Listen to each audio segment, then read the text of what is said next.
kesimpulan mengenai peran saya dalam menciptakan budaya positif di sekolah dengan menerapkan konsep-konsep inti dan keterkaitannya dengan materi sebelumnya adalah berusaha menjadi aktivis sebagai agent perubahan, ini juga sebagai role model karena disiplin positif, motivasi perilaku manusia yang berupa hukuman dan penghargaan, posisi kontrol, restitusi, keyakinan sekolah maupun kelas, segitiga restitusi merupakan satu tindakan yang terintegrasi antara satu dan yang lain, yang berkaitan erat dengan filosofi pendidikan nasional diajar di nilai dan peran guru penggerak serta visi guru penggerak, semuanya saling mendukung dan menguatkan.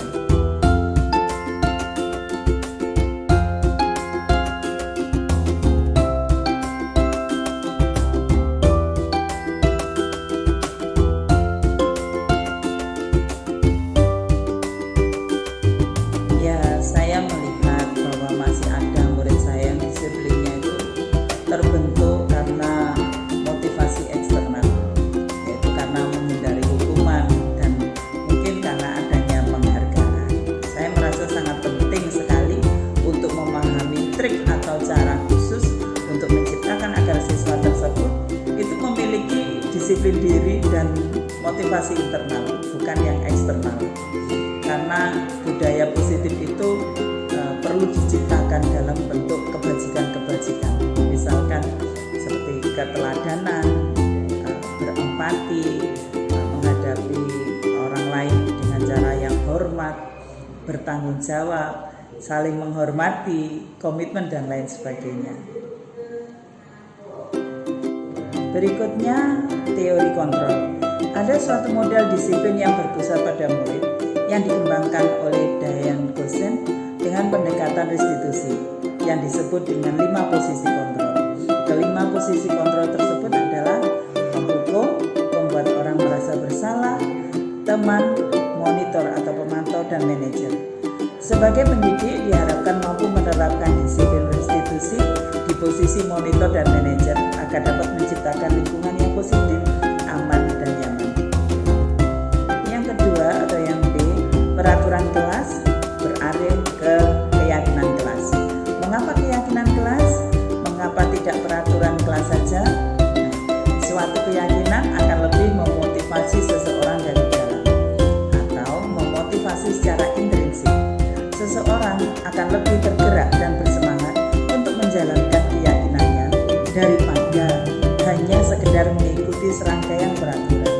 Hal ini karena keyakinan kelas merupakan hasil kesepakatan curah pendapat setiap warga kelas, bukan peraturan yang ditetapkan oleh guru. Yang ketiga atau yang C, pemenuhan kebutuhan dasar. Ada 5 kebutuhan dasar manusia, yaitu kebutuhan untuk bertahan hidup atau survival, cinta dan kasih sayang, love and belonging, kebebasan atau freedom, kesenangan atau fun, dan kekuasaan atau power. Ketika seorang murid melakukan suatu perbuatan yang bertentangan dengan nilai-nilai kebajikan atau melanggar peraturan, hal itu sebenarnya mereka itu gagal memenuhi kebutuhan dasar mereka. Yang berikutnya adalah segitiga restitusi. Restitusi itu membantu murid menjadi lebih memiliki tujuan, disiplin positif, dan memulihkan dirinya setelah berbuat salah. Penekanannya bukan pada bagaimana berperilaku untuk menyenangkan orang lain atau menghindari ketidaknyamanan, namun tujuannya adalah menjadi orang yang menghargai nilai-nilai kebajikan yang mereka percayai. Adakah hal-hal yang menarik untuk saya dan di luar dugaan? Tentu saja ada.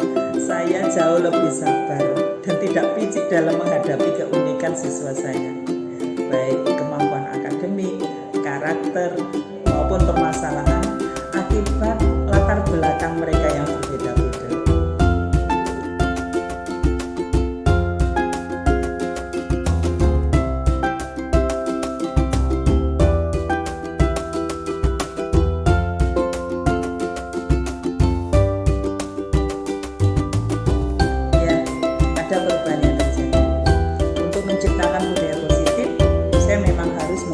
beberapa aspek, yaitu konsep disiplin positif, keyakinan kelas, pemenuhan kebutuhan dasar manusia, posisi kontrol, dan tentu saja segitiga restitusi.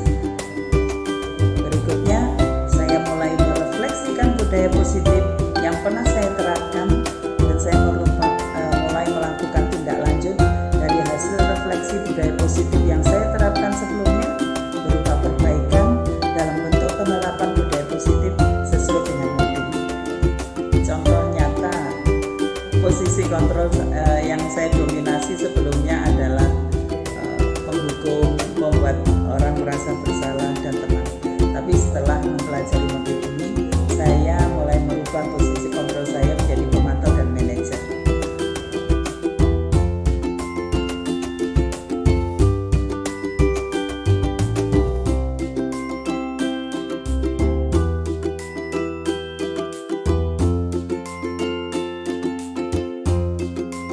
Perbedaannya cukup banyak. Bagi siswa, mereka relatif bisa mengendalikan diri karena mereka sudah membuat keyakinan kelas. Karena mereka dengan sukarela itu bisa mau membuka diri dan menerima masukan untuk perbaikan diri. Bagi saya, pengalaman ini menjadi lebih menantang untuk terus belajar, mengingat permasalahan yang timbul tidaklah sama dari waktu ke waktu.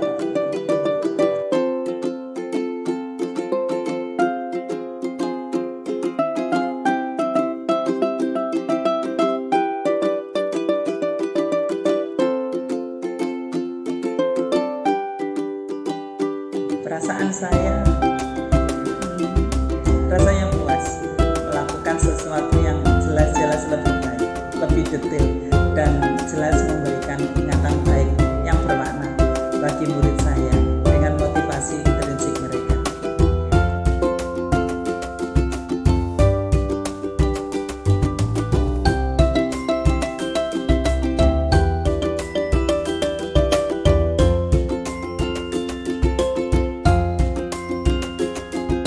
Sebelum mempelajari modul ini, posisi yang paling sering saya pakai adalah membuat orang merasa bersalah, teman atau pemantau. Perasaan waktu itu cenderung saya menyalahkan siswa atas hal-hal yang tidak seharusnya, menganggap saya bahwa saya ini selalu benar dan memecah segala permasalahan.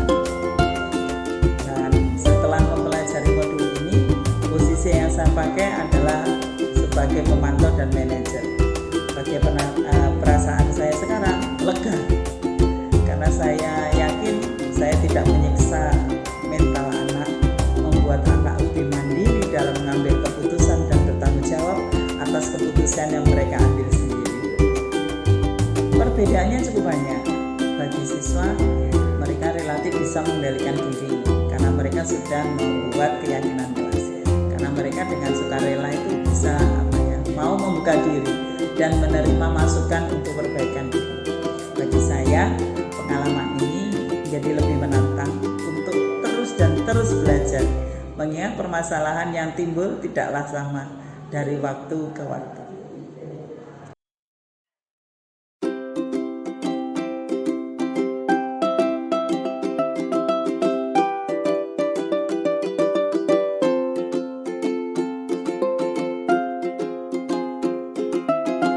Hal yang sudah baik antara lain adanya peningkatan kepercayaan antara guru dan siswa yang otomatis akan memperkuat keyakinan kelas dan untuk mempertebal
Ya, saya melihat bahwa masih ada murid saya yang disiplinnya itu terbentuk karena motivasi eksternal, yaitu karena menghindari hukuman dan mungkin karena adanya penghargaan. Saya merasa sangat penting sekali untuk memahami trik atau cara khusus untuk menciptakan agar siswa tersebut itu memiliki disiplin diri dan motivasi internal, bukan yang eksternal. Karena budaya positif itu perlu diciptakan dalam bentuk kebajikan-kebajikan, misalkan seperti keteladanan, berempati, menghadapi orang lain dengan cara yang hormat, bertanggung jawab, saling menghormati, komitmen dan lain sebagainya.